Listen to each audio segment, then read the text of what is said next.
அண்ணா திராவிட முன்னேற்ற கழகம் மற்ற கட்சிகளில் இப்படி முரண்பட்ட கருத்தோ அவர்களை பிடித்த கருத்தை பதிவு செய்தால் அன்றைக்கு மறுநாள் அந்த கட்சியில் இருக்க முடியாது, உடனே நடவடிக்கை எடுத்தாங்க. ஆனா நம்ம கட்சி தான் மகாத்மா காந்தியடிகள், ஜவஹர்லால் நேரு போன்றவர்கள் வகுத்துரைத்த கொள்கை எல்லோரும் அவருடைய கருத்தை பதிவு செய்ய வேண்டும். ஒரு கருத்தையும் மாணவனான கருத்து இருக்கிறது. கலெக்டிவ் டிசிஷன், கூட்டு முயற்சி, கூட்டு முடிவு என்பதை நம்முடைய மூதாதையர்கள் நமக்கு முறையாக அளித்து சென்றிருக்கிறார். அந்த அடிப்படையில் 1924 மகாத்மா காந்தியடிகள் தலைவரான பிறகு கட்சியுடைய ஒரு பரிணாம வளர்ச்சி மேலோடு அதற்கு பிறகு ஒரு முடிவு செய்கிறார்.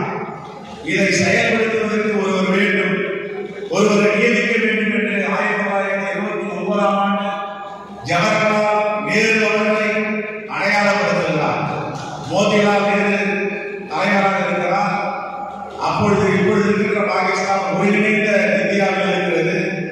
மகாத்மா காந்தியடிகள் மோதிலால் நேரு அவர்களை உங்களுடைய மகனுக்கு வழிவிடுங்கள், ஜவஹர்லால் நேரு இந்த அகில இந்திய காங்கிரஸ் கமிட்டி தலைவரை மேற்கொள்வார் என்று அந்த பதவியை அவருக்கு அளிக்கிறார். ஜனவரி 26ஆம் தேதி 1929 ஆண்டு காங்கிரஸ் கமிட்டியின் தலைவராக ஜவஹர்லால் நேரு வருகிறார். அப்பொழுதுதான் இந்தியாவிற்கு ஒரு மிகப்பெரிய சுதந்திர போராட்டத்தில் ஒரு வெளிச்சம் கிடைக்கிறது. அது என்ன வெளிச்சம் என்றால் பூர்ண சுயராஜ் என்ற வார்த்தையை அங்கே உபயோகப்படுத்துகிறார். அதற்கு முன் முழு சுதந்திரம், பூரண சுயராஜ் என்பது கிடையாது. ஜவஹர்லால் நேரு குறிப்பிட்டது 26 ஜனவரி 1949 ஆண்டு, 1924 ஆண்டு 29 ஆண்டு பூரண சுயராஜ் என்பதை அறிவித்தார். கட்டமைப்பை வலிமைப்படுத்துவது, பலப்படுத்துவது யாருடைய பொறுப்பு? கடமை, நம்முடைய பொறுப்பு, நம்முடைய கடமை. தலைவர் திருநாவுக்கரசர் இருக்கிறார், 75 வயதாக ஒரு மூத்த தலைவர், எல்லா பதவியும் மாற்றவர். அடுத்த தலைவரை உருவாக்குகிறார். எனக்கு பிறகு ஒரு ரகசியம் ஏற்பட வேண்டும், ஒரு இளைஞரை கொண்டு வர வேண்டும் காங்கிரஸ் தலைவராக அவருடைய மகன் எஸ் கே ராமச்சந்திரனை கொடுக்கிறார். தலைவர் ஐயா சிதம்பரம் இருக்கிறார். அடுத்த தலைமுறை காங்கிரஸ் பேரியக்கத்திலே பணியாற்ற வேண்டும், அந்த பொறுப்பை எடுக்க வேண்டும் என்று நம்முடைய அருமை சகோதரர் கார்த்திக் சிதம்பரத்தை களத்தில் இருக்கிறார். எப்படி மோதிலால் நேரு அவர்கள், ஜவஹர்லால் நேரு இருக்கிறார், அன்னை சோனியா காந்தி அவர்கள், தலைவர் ராகுல் காந்தியை களத்தில் இறக்கினார்கள். அப்படி ஒரு தலைவர்கள் தயாராக இருக்கிறார்கள். இவர்கள் சரி, முன்பு ஒப்பாட்டிருக்கிற நாம் என்ன செய்ய போகிறோம்? என்னை கூட திருச்சியில் ஒரு பத்திரிகையாளர் கேட்டார், உங்க கட்சியில் இருக்கிறவங்க எல்லாம் 60-70 வயசானவர்களா, இளைஞர்கள் வருவதில்லை என்றார். நான் கேட்கிறேன், எங்களுடைய தலைவர்கள், வட்டார தலைவர், நகர தலைவர், கிராம தலைவர்கள், மாவட்டத்தில் பொறுப்பாளர்கள் எல்லோரும் வீட்டிலும் காலைகளாக எங்கள் வீட்டு பிள்ளைகள் இருக்கிறார்கள். அவர்கள் கமல் இறங்குவார்கள், காங்கிரஸ் பேரியக்கத்தை வலிமைப்படுத்துவார்கள், காங்கிரஸ் பேரியக்கத்தை கட்டமைப்பை பலப்படுத்துவார்கள். உங்களை நம்பி வாக்குறுதி கொடுத்திருக்கிறோம்.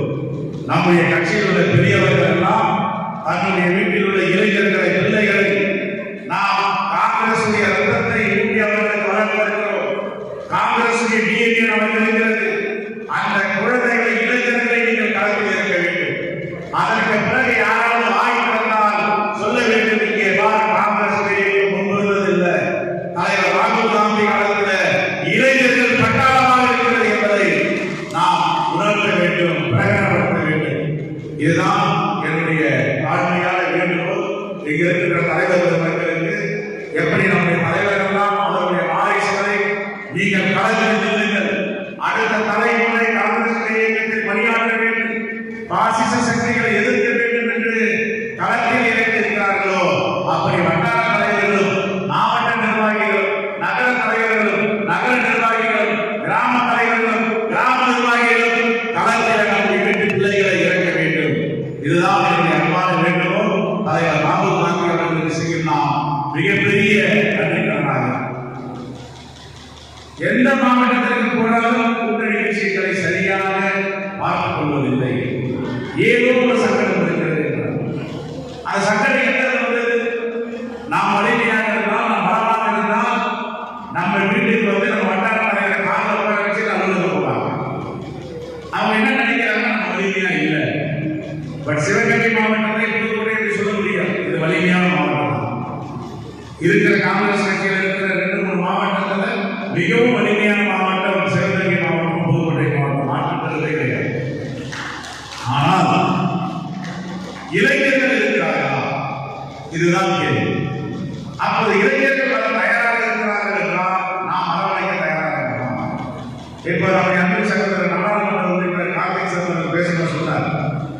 எனக்கு கட்சிக்கு வர்றது முறையான தெரியாது, அது மட்டும் இன்னொன்று சொல்ல மறந்துட்டாரு. அவர் தான் இந்த கட்சியை கூப்பிட்டு வந்து சேர்ந்தார். அவர் இந்த கட்சிக்கு கூப்பிட்டு வந்து சேர்க்கும் போது ஐயா சிதம்பரம் அவரும் என்ன கூட்டிட்டு போறாரு. கட்சிக்கே சேர்க்கக்கூடாது, இந்த இளைஞர்களை கட்சிக்கு கொண்டுதான் அவருக்கு எதிர்ப்பு. இன்னைக்கு என்ன காரணமாக எதிர்ப்பு? இன்னைக்கு அண்ணாமலை பேசுற பொருளையே ஒரு சில பாசிச சக்திகளாக இருந்தாலும் பேசுறாங்க. ஆனா பேசுறவங்க யாரும் காங்கிரஸ் கட்சியில பாஜக எல்லா இடத்திலும் இந்த பாசிச சக்திகள் ஊடுருவிதான் இருக்காங்க.